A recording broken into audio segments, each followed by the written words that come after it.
नमस्कार प्यारे बच्चों, स्वागत है आप सबका उत्तर प्रदेश के एकमात्र और सबसे विश्वसनीय platform UP board English medium Vidyakul पर। मैं हूं आपका हिंदी का शिक्षक ऋषि द्विवेदी और आज आपके काव्य खंड का पहला चैप्टर लेकर के आया हूं आपके लिए। पूरा चैप्टर, पूरी व्याख्या, एक एक शब्द की व्याख्या और कैसे प्रश्न आते हैं आपकी परीक्षाओं में, जितने भी इंपॉर्टेंट प्रश्न हैं सारे आपको मिलेंगे। साथ ही पवन दूतिका किसने लिखा है? अयोध्या सिंह उपाध्याय हरिऔध ने। तो इनका साहित्यिक परिचय आप कैसे लिखें, जो कि आपको 80 शब्दों में लिखना होता है, जिसके मिलते हैं आपको 5 अंक।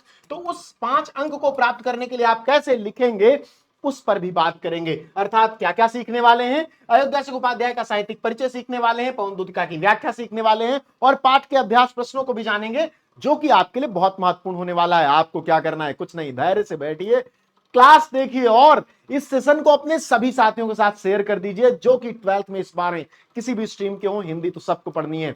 साथ ही अगर आप नए हैं तो चैनल को सब्सक्राइब कर लीजिए और बेल आइकन ऑन कर लीजिएगा, क्योंकि फालतू वीडियोस तो आप देखते ही रहते हैं, आपके काम की क्लासेस आपको मिलती रहेंगी, तो आपकी परीक्षा में आप बहुत बेहतर कर पाएंगे। और हमारा एकमात्र लक्ष्य है यूपी बोर्ड के हर छात्र को 95 प्लस दिलवाना। फिर वो संख्या अगर 20 लाख भी हो जाती है तो कोई फर्क नहीं पड़ता, क्योंकि टोटल बच्चे 25 लाख लगभग हैं। चलो, तो सबसे पहले हम देखेंगे अयोध्या सिंह उपाध्याय हरिऔध का जन जीवन परिचय, साहित्यिक परिचय। आप लोग बहुत कंफ्यूज हैं, सब लोग केवल शब्दों को लेकर के कंफ्यूज हैं। बेटा एक चीज समझ लो, अगर साहित्य लिखने वाला व्यक्ति है तो उसके परिचय को साहित्यिक परिचय कहा जाएगा। अगर कोई नेता है तो उसके जीवन, उसके परिचय को क्या कहा जाएगा? राजनैतिक परिचय कहा जाएगा। अगर कोई सैनिक है तो उसके परिचय को सैन्य परिचय कहा जाएगा। शब्दों के जाल में मत उलझिए।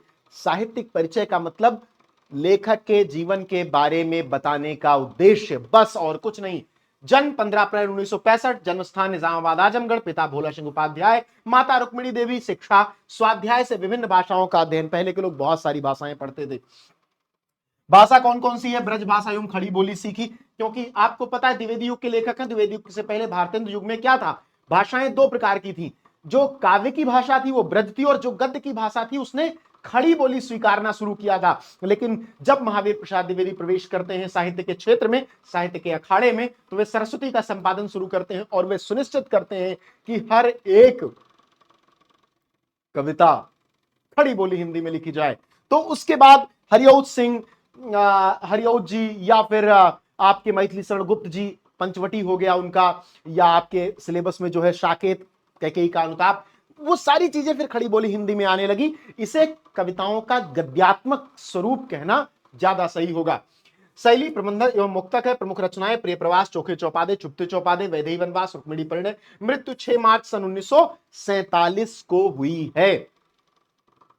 कुछ लोग 45 कहते हैं, कुछ लोग 47। आपको बिल्कुल कंफ्यूज नहीं होना, आप 47 लिख दोगे सही, 45 लिख दोगे सही, क्योंकि बहुत सारे ऐसे तथ्य मिलते हैं जहां 45 भी है, 47 भी है। आपके ही किताबों में, पुरानी किताबों में 45 नहीं में 47 ऐसा चल रहा है। ठीक है। हरिऔध जी द्विवेदी युग के प्रतिनिधि कवि और गद्य लेखक हैं। देश प्रेम, धर्म, संस्कृति, आस्था, लोक मंगल की भावना इनके काव्य की प्रमुख विशेषताएं हैं। ठीक है। पद्य लेखक भी हैं। प्रिय प्रवास खड़ी बोली का प्रथम महाकाव्य है। इनका एक बहुत बड़ा महाकाव्य है प्रिय प्रवास, जो खड़ी बोली का प्रथम महाकाव्य माना जाता है। उसी का अंश आपको कहां मिल रहा है? पवन दूतिका में। इनके लेखन पर इनको मंगला प्रसाद पारितोषिक मिला। अब आपसे परीक्षाओं में पूछा जाए कि हरिऔध जी को मंगला प्रसाद पारितोषिक पुरस्कार किस रचना पर मिला, तो प्रिय प्रवास। हरिऔध जी को प्रिय प्रवास पर कौन सा पुरस्कार मिला? मंगला प्रसाद पारितोषिक। ध्यान रखना है। इसमें वर्णित जो कृष्ण चरित है उसका आधार है श्रीमद् भागवत गीता, श्रीमद् भागवत महापुराण। खड़ी बोली के महाकवियों में हरिऔध जी का विशिष्ट स्थान है। खड़ी बोली से काव्य भाषा के रूप में प्रयुक्त करके, नवीन छंद विधान करके एवं राधा को लोक सेविका के रूप में प्रस्तुत करके इन्होंने हिंदी कवियों में विशिष्ट स्थान बना लिया है। सूर्यकांत त्रिपाठी निराला ने इनके संबंध में लिखा है, खड़ी बोली के उस काल में पंडित अयोध्या सिंह उपाध्याय हरिऔध की काव्य साधना विशेष महत्व की ठहरती है। सहृदयता और कवित्व के विचार से भी अग्रगण्य हैं। इनके समस्त पद औरों की तुलना में अधिक मधुर हैं, जो इनकी कवित्व शक्ति के परिचायक हैं। ये बहुत इंपॉर्टेंट बात है जो आपको समझना चाहिए। ये इनका साहित्यिक परिचय है, जो 80 से 100 शब्दों में ठहरता है, और इसको लिख करके आप 5 अंक प्राप्त कर सकते हैं। या दूसरे प्रकार से लिखना चाहते हैं तो भी आपके लिए एक वीडियो आपके वीडियो सेक्शन में पड़ी हुई है, जहां पर मैंने महत्वपूर्ण कवियों और लेखकों का जीवन परिचय बताया है। वो अलग पैटर्न है। दोनों पैटर्न आपको यह बताने के लिए है कि विभिन्न प्रकार से कैसे आप साहित्यिक परिचय लिख सकते हैं। ठीक है। केवल एक तरीके से जीवन जीना उचित नहीं है, तमाम आयाम होने चाहिए। हमारा पाठ है पवन दूतिका। थोड़ा सा पवन दूतिका के बारे में बात करेंगे। आपने सुना होगा कालिदास के मेघदूत के बारे में, जहां पर एक यक्ष बादलों के माध्यम से संदेश भेजता है अपनी पत्नी के पास। यहां कहानी थोड़ी उल्टी है। यहां पर राधिका जी दुखी हैं, कृष्ण चले गए हैं मथुरा वृंदावन से और वापस नहीं आए हैं, तो राधिका जी अपना संदेश पहुंचाना चाहती हैं और वे पवन को दूतिका बनाती हैं। अब आप कहोगे कि सर पवन तो पुल्लिंग शब्द है, पुरुष का नाम होता है, स्त्री कैसे हो गया? तो बेटा देखो, कवित्व बहुत जरूरी है, इसे हम कहते हैं पोएटिक लिबर्टी। कई बार मतलब कवित्व स्वतंत्रता, पोएटिक लिबर्टी। अब क्या है कि वो जो जमाना है, जिस जमाने में राधिका जी हैं, वहां पर पुरुष से मित्रता होना थोड़ा सामाजिक रूप से स्वीकार्य नहीं है। तो लड़की की मित्रता लड़की से ही हो सकती है, लड़के की लड़के से ही। तो वहां पर राधिका जी को पवन की मित्र बताया गया, सखी बताया गया, बहन बताया गया। बहन भी कहती हैं यहां पर, ठीक है, भगिनी भी कहती हैं राधिका जी पवन को। अर्थात एक बात तो स्पष्ट हो जाती है कि जब पवन को मनुष्य बनाया जा रहा है स्त्री के रूप में, तो यहां मानवीकरण अलंकार हो जाएगा। मानवीकरण अलंकार हो जाएगा जो कि पूरे पवन दूतिका में एक लय में चलेगा। मानवीकरण, जैसे अलंकार लिखना हो मानवीकरण लिख दीजिए। अब क्या है, एक बात और बात कर लेते हैं। मैंने आपसे कहा कि भाषा कैसी हो रही है, खड़ी बोली हो रही है, तो भाषा में आप क्या लिख देंगे? खड़ी बोली। खड़ी बोली, आप चाहें तो परिमार्जित खड़ी बोली लिख दीजिए या खड़ी बोली लिख दीजिए, चलेगा दोनों, ठीक है। अब क्या बात है, मैंने आपको बताया कि मथुरा चले गए हैं कृष्ण वृंदावन से, तो राधिका जी दुखी हैं। किस लिए दुखी हैं? प्रेमी के वियोग में दुखी हैं। तो आपको रस क्या हो जाएगा? वियोग श्रृंगार। कहीं कहीं पर आपको यह विप्रलंब श्रृंगार लिखा मिलेगा। क्या लिखा मिलेगा? विप्रलंब श्रृंगार। ठीक, ये सारी बातें हम कर लेंगे, बहुत साधारण सी बातें हैं। आपको किताब परीक्षाओं में कई बार रस पूछता है, कई बार अलंकार, कई बार भाषा पूछ लेता है। सारी बातें मैंने आपको बता दी, ठीक है। अब हम कविता पर आते हैं और कविता को देखते हैं कि आखिर कविता में ऐसा क्या है जो आपको पढ़ना चाहिए, जो आपको प्रभावित करने वाला है, ठीक है।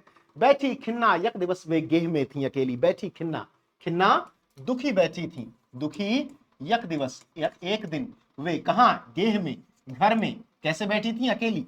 बैठी खिन्ना यक दिवस वे गेह में थी अकेली। कौन सा छंद है? मैंने बहुत बार बताया है आपको, मंदाक्रांता छंद है। आपको ये मंद मंद चलता हुआ छंद, मंद आक्रांत शब्द दो हैं, मंद और आक्रांत, ये चलेगा।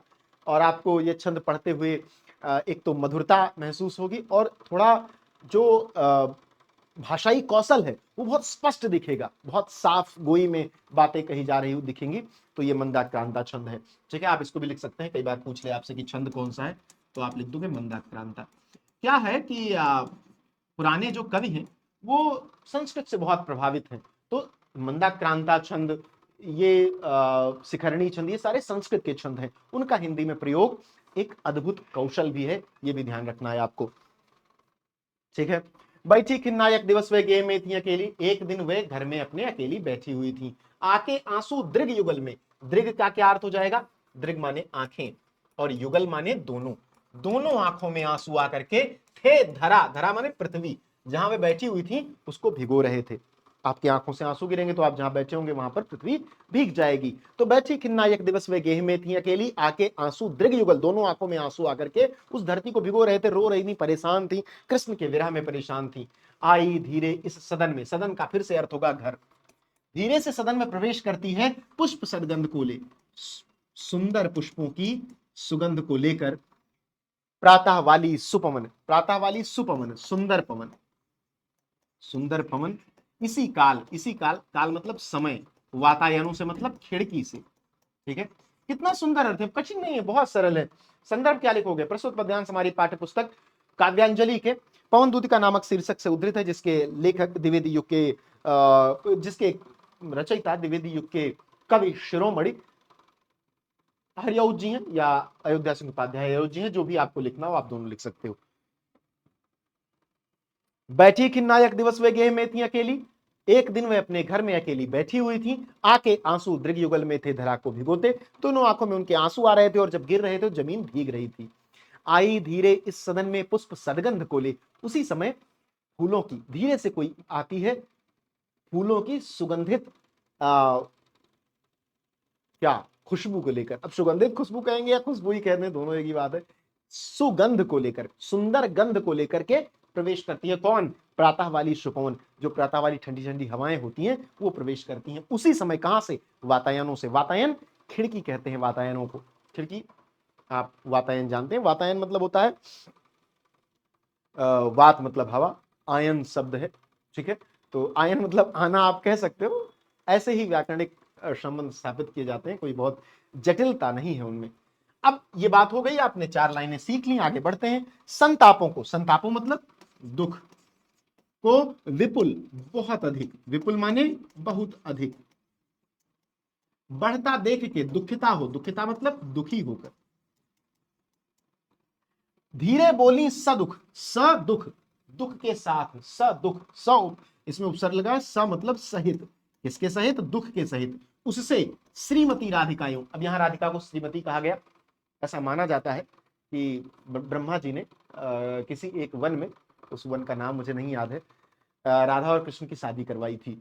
तो एक प्रकार से राधिका कृष्ण की पत्नी हुई, तो श्रीमती लगा सकती हैं, विवाहिता स्त्रियां श्रीमती लगाती हैं, ये भी एक जानने योग्य तथ्य है, ठीक है। संतापों को विपुल बढ़ता देख के दुखिता हो, धीरे बोली सदुख, उससे श्रीमती राधिकायों। अब आप बताइए, आप बीमार हो और आपको व्यंजन परोसे जाए खाने के लिए, कैसा लगेगा? गुस्सा आएगी ना, टेस्ट ही नहीं आ रहा है।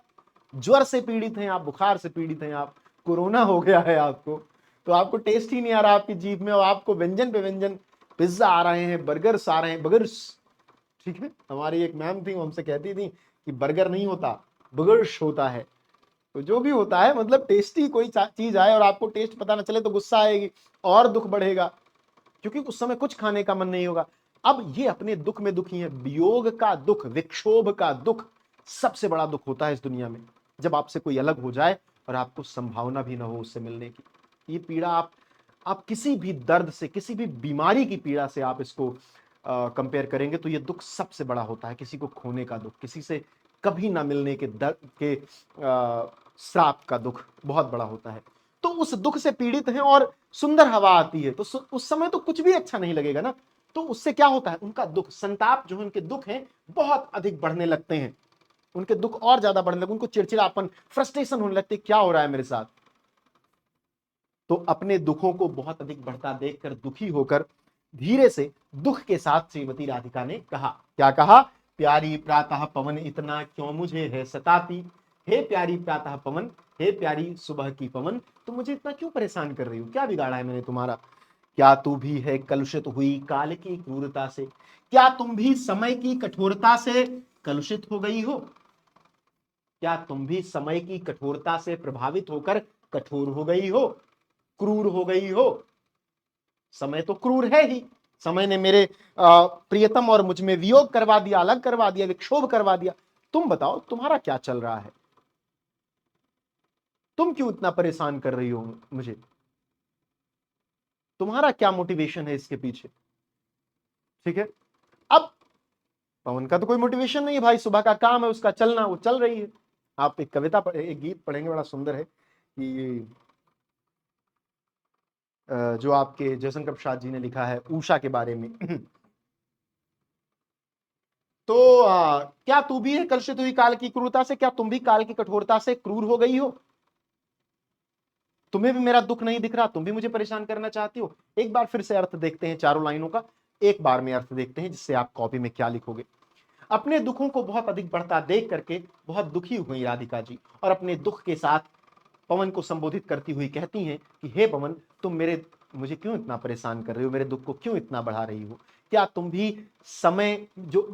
भी मेरे दुखों को, समय के द्वारा पैदा किए गए मेरे दुखों को देखकर समय के प्रभाव में आकर क्रूर हो गई हो और मुझे और परेशान करना चाहती हो? ये उचित नहीं है।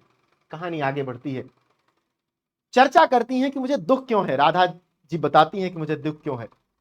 मैं कालिदास को याद करता हूं, कालिदास के सौंदर्य वर्णन को याद करता हूं, और कालिदास का वो अप्रतिम लेखन याद करता हूं, जब कालिदास का यक्ष बादलों से अपने प्रियतमा की सुंदरता का वर्णन कर रहा है, उनकी आंखों, उनके सुंदर बालों का वर्णन कर रहा है, और कह रहा है कि तुम कैसे पहचानोगे। और फिर मुझे याद आती हैं राधा जी पवन दूतिका में, प्रिय प्रवास में, जो पवन को बता रही हैं कि मेरे कृष्ण कैसे हैं। अपने प्रियतम के सौंदर्य का वर्णन आप तभी कर सकते हैं जब आप उसमें डूबे हुए हों। वो व्यक्ति कैसा है उसका आप एक खांचा बनाते हैं अपने मस्तिष्क में कि उसका चेहरा ऐसा है, उसके हाथ ऐसे हैं, उसकी आंखें ऐसी हैं।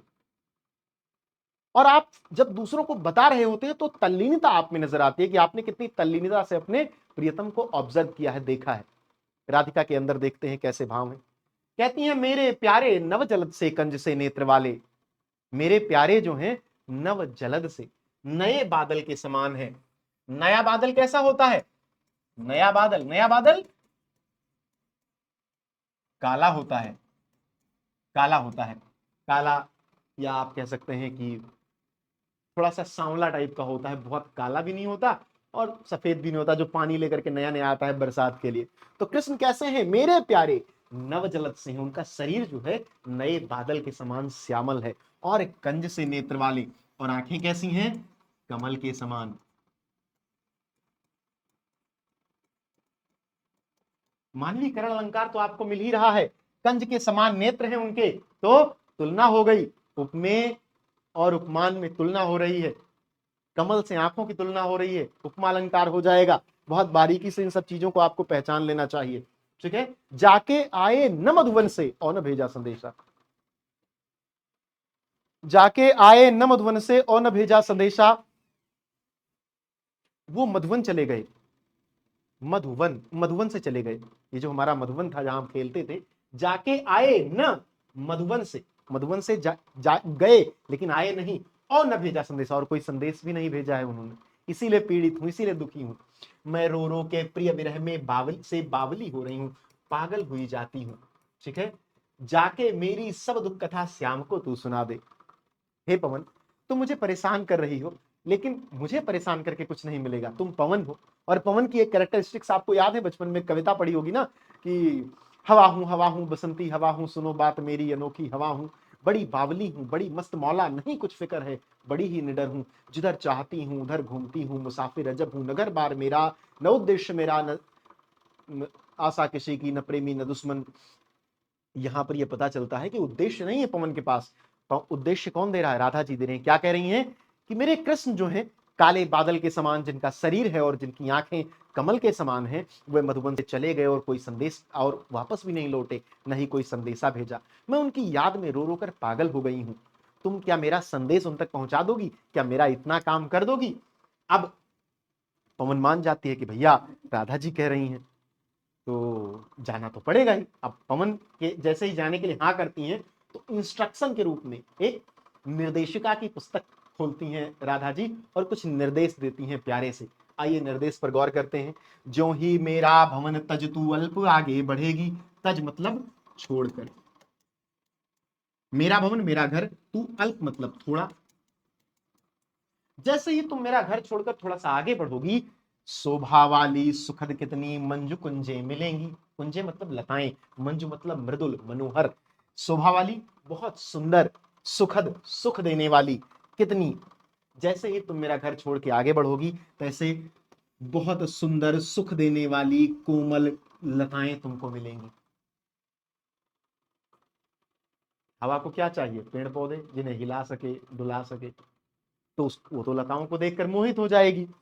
प्यारी छाया मृदुल स्वर से मोह लेंगी तुझे वे, अपनी प्यारी छाया से और अपने मनोहर स्वर से।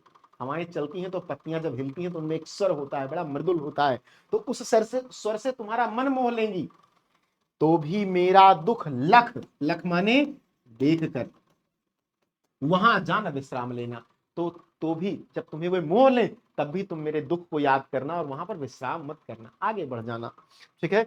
अब इसका चारों कार देखते हैं कि जैसे तुम मेरा घर छोड़कर थोड़ा सा आगे बढ़ोगी, बहुत ज्यादा सुंदर सुख देने वाली मनोहर लताओं का तुम्हें एक अंबार मिलेगा, एक घर मिलेगा। अपनी प्यारी छाया से और सुखद आवाज से वे तुम्हें मोह लेंगी। लेकिन तुम मेरा दुख देखना और वहां विश्राम मत करना, आगे बढ़ जाना, कहीं परेशानी ना हो तुमको। ठीक है। मेरी बात छूट न जाए, कृष्ण तक पहुंचना बहुत जरूरी है। थोड़ा आगे सरस रव का धाम सतपुष्प वाला। सतपुष्प, शत शब्द सुंदर स्वच्छ के लिए प्रयोग होता है। सतपुष्प वाला अर्थात सुंदर पुष्पों वाला। ठीक है। थोड़ा सा आगे बढ़ोगी तो सरस रव का सुंदर आवाज वाला या मनोहर मधुर आवाज वाला। सरस का एक अर्थ मधुर होता है, मधुर आवाज वाला एक तुम्हें धाम मिलेगा, मतलब जहां पर बहुत मधुर संगीत बज रहा होगा। एक धाम ऐसा मिलेगा जहां पर बहुत सारे सुंदर पुष्प लगे होंगे, अच्छे अच्छे बहुद्रुम, बहुद्रुम मतलब वृक्ष, अच्छे अच्छे बहुत सारे सुंदर, बहुत सारे वृक्ष लतावान, लताओं से भरे होंगे, सौंदर्यशाली और सुंदर लग रहे होंगे। प्यारा वृंदा विपिन मन को मुग्धकारी मिलेगा, प्यारा वृंदा विपिन, तुमको तुलसी का उद्यान मिलेगा प्यारा सा, मन को मुग्धकारी, मन को मोह लेने वाला मिलेगा। आना जाना, आना क्योंकि तुम, और जाना क्योंकि जा रही हो तुम और उसी रास्ते लौटोगे भी, तो आना जाना इस विपिन से, उस बगीचे से आना जाना, मुझे माना न होना, मोहित मत हो जाना, नहीं तो मेरा काम नहीं हो पाएगा, संदेश नहीं पहुंच पाएगा। अर्थ देखते हैं, जैसे थोड़ा सा और आगे बढ़ोगी, तुमको मनोहर संगीत वाला एक धाम मिलेगा जहां बहुत सुंदर पुष्प लगे होंगे, बहुत अच्छे अच्छे वृक्ष तुम्हें दिखाई देंगे जो लताओं से लदे हुए बहुत सुंदर लग रहे होंगे।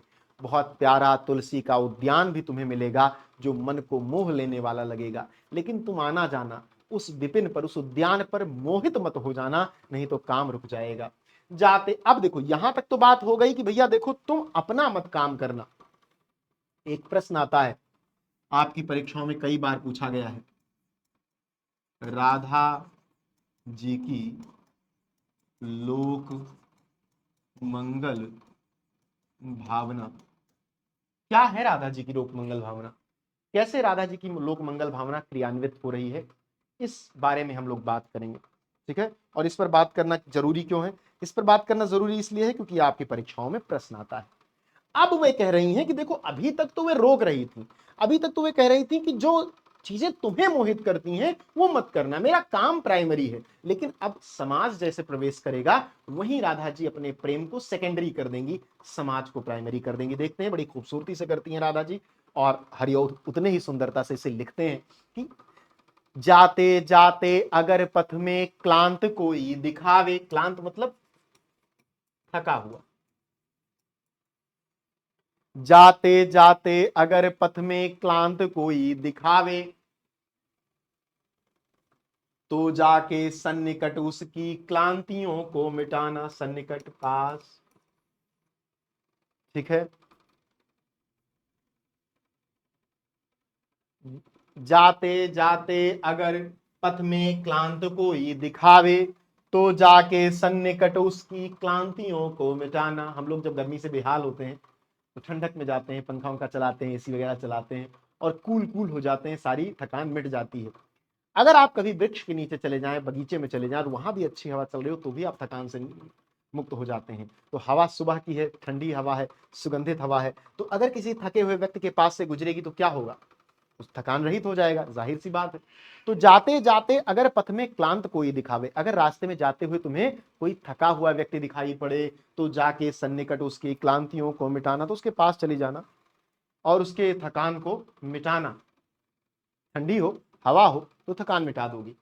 धीरे धीरे परस करके गात उत्ताप खोना, परस यानी स्पर्श, गात मतलब शरीर, उत्ताप मतलब गर्मी। हम जब काम करते हैं तो काम करते करते हमारा शरीर गर्म हो जाता है और उस वजह से हमें थकान होती है। ठीक, जब ठंडक पाते हैं, हमारा शरीर ठंडक पाते ही ठंडा हो जाता है और फिर से हम एक्टिव हो जाते हैं।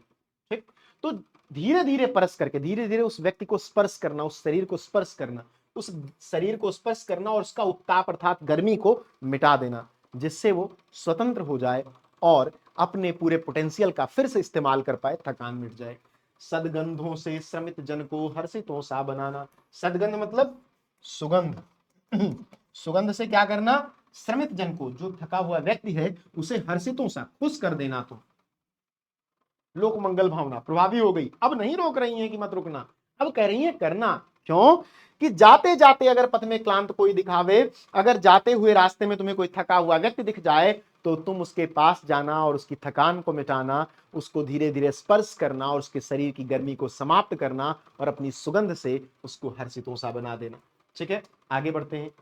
लज्जाशीला पथिक महिला जो कहीं दृष्टि आवे, ये तुम्हें कोई लज्जाशील महिला जो घूंघट घूंघट करके जा रही हो, अगर पथ में रास्ते पर दृष्टि आवे, दिखाई पड़ जाए, होने देना विकृत वसना, तो न तो सुंदरी को, तो उसके वस्त्रों को विकृत वसना, उसके वस्त्रों को विकृत मत होने देना, परिवर्तित मत होने देना, खराब मत होने देना, इधर उधर मत करना उसके वस्त्रों को, क्योंकि ऐसा अगर तुम करोगी तो उसकी लज्जा बढ़ जाएगी, वो बहुत लज्जावंती है, उसकी लज्जा पर प्रभाव पड़ेगा। तो लज्जाशीला पथिक महिला जो कहीं दृष्टि आवे, होने देना विकृत वसना, तो न तू सुंदरी को, तो तुम उसे विकृत वसना मत होने देना। जो थोड़ी भी श्रमित हो वह गोद ले श्रांति खोना, अगर वह थोड़ी सी श्रमित हो, थोड़ी सी थकी दिखाई दे, तो उसको गोद में उठाकर, अब पवन गोद में तो उठा नहीं सकती, गोद में उठाने का क्या मतलब है, उसके चारों ओर चक्कर लगाना, उसको स्पर्श करना, ऐसा करके उसकी थकान को मिटा देना।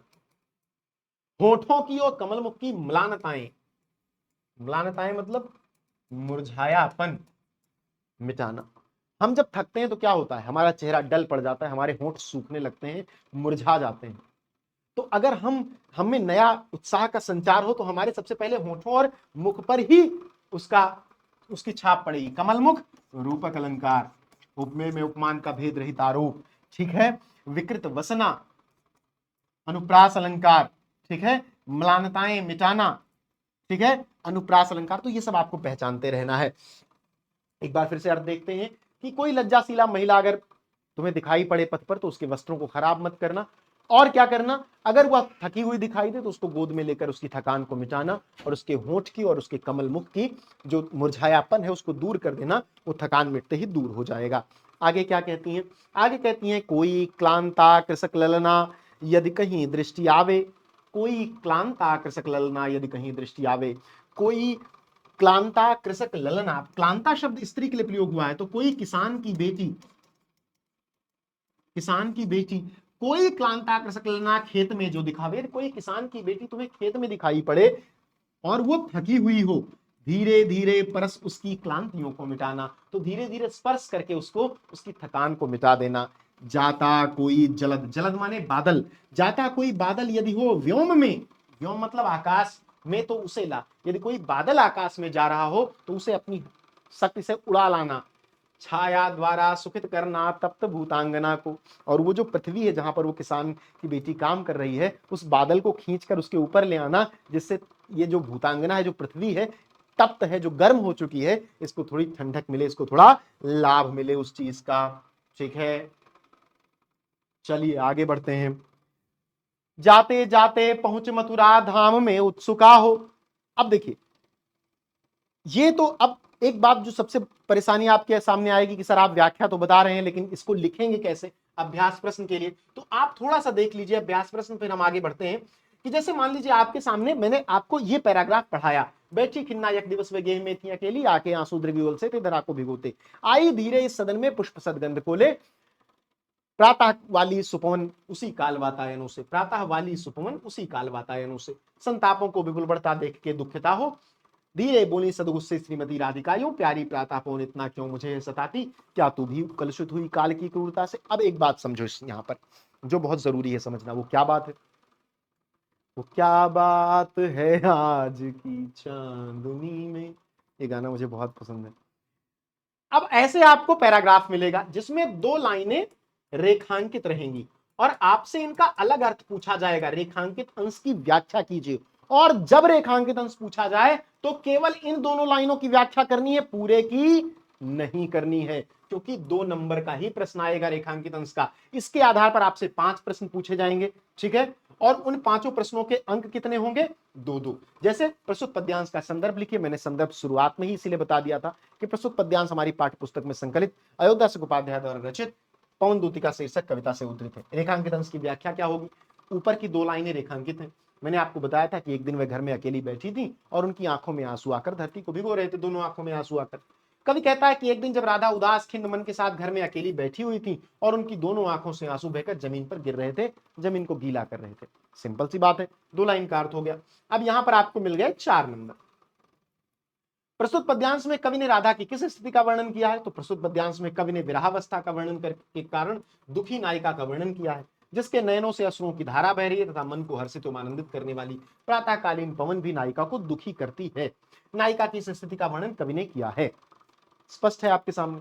इसको तो मैंने आपको बताया ही है कि भाई राधा जी दुखी हैं, क्यों? क्योंकि कृष्ण से दूर हो गई हैं, अपने दुख में परेशान है। नायिका ने पवन को क्रूर क्यों कहा? तो नायिका का मन खिन्न एवं उदास था, भाई उदास था। उस समय उनके नयनों से उनमें आंसू भरे हुए थे। नायिका की इस दैन्य दशा में प्रातःकालीन पवन जब सभी उमंगों एवं उत्साह का संचार कर रही है तो पीड़ा होगी, सबको खुश कर रही है वो, और मैं दुखी हूं क्योंकि मुझ में पीड़ा है, तो पीड़ा मेरी बढ़ जाएगी, दर्द मेरा बढ़ जाएगा। ये स्पष्ट रूप से आपको समझना है। प्रस्तुत पद्यांश की रस योजना प्रकाश डाली। अब मैंने आपको बताया कि वियोग श्रृंगार था, पहले ही बता दिया था मैंने। नायिका की विरहावस्था का वर्णन है वियोग श्रृंगार। ऐसे ही आपसे अलंकार पूछ लिया जाएगा, अलंकार भी मैंने आपको बताया है। एक आप याद रखिए, मानवीकरण, हर जगह मानवीकरण लिख दीजिए। बाकी दूसरा अगर आपको खोजने से मिल जाए रूपक उपमा, तो आप उसको भी लिख दीजिए। मानवीकरण तो सब में है, क्योंकि पवन को जीवित बनाया जा रहा है। ठीक है, ऐसे ही आपसे भाषा पूछ ली जाए तो भाषा में आप लिखेंगे खड़ी बोली हिंदी। ठीक है, खड़ी बोली हिंदी। आपसे छंद पूछ लिया जाए तो छंद पूरा मंदाक्रांता है, तो मंदाक्रांता लिख देंगे। ठीक है, तो आपको इससे घबराना नहीं है, बिल्कुल ऐसे ही अपने सारे शब्दों के जवाब लिखने हैं। इसी प्रकार अगर मैं दूसरे पैराग्राफ की बात करूं, मेरे प्यारे नौ जलद से कंज से नेत्र वाले, जाके आए न मधुरन से और न भेजा संदेशा, मैं रो रो के प्रिय विरह से बावली हो रही हूं, जाके मेरी सब दुख कथा श्याम को तू सुना दे। जो ही मेरा भवन तज तू अल्प आगे बढ़ेगी, शोभा वाली सुखद कितनी मंजुकुंजे मिलेंगी। प्यारी छाया मृदुल स्वर से मोह लेंगी तुझे वे। ठीक है, वे तुम्हें मोह लेंगी। और इस पर आधारित भी आपको 5 प्रश्न मिलेगा। अब मैं यहां पर उत्तर तो लिख दे रहा हूं, लेकिन मैं आपसे अपेक्षा करता हूं कि आप अपनी भाषा में इसका उत्तर लिख दीजिएगा, फिर हम लोग आगे बढ़ेंगे। ठीक है, इसमें संदेश प्रेषिका ने नोजल से कंस से नेत्र वाले शब्द किसके लिए प्रयोग किया? मधुबन जाकर किसने कोई संदेश नहीं भेजा? बावली और अर्थ शब्दों का अर्थ बताइए, रेखांकित अंश की व्याख्या कीजिए, उपयुक्त पद्यांश का शीर्षक और कवि का नाम लिखिए। ये आपको प्रश्नों के उत्तर देने हैं, इसके बाद हम आगे बढ़ेंगे। ठीक है, तो ये पैराग्राफ आपका रहा। और आप सभी को ये बताना है कि आपको क्लास कैसी लगी। पवन दूतिका हम लोग पढ़ रहे थे, जिसे लिखा है उदय उपाध्याय योध ने। मैं हूं आपका हिंदी का शिक्षक ऋषि द्विवेदी, और आप सबको ये क्लास शेयर करनी है, कमेंट सेक्शन में बताना है क्लास कैसी लगी। कोई शब्द नहीं समझ में आया तो भी बताना है, और साथ ही अपने सभी साथियों के साथ इसे शेयर कर देना है, जिससे उनको अच्छे प्लेटफॉर्म से अच्छी शिक्षा प्राप्त करने का अवसर मिले। यही परोपकार है और यही हमारा उद्देश्य है, यही मानवीय गुण है। मिलते हैं नेक्स्ट क्लास में। बहुत बहुत धन्यवाद।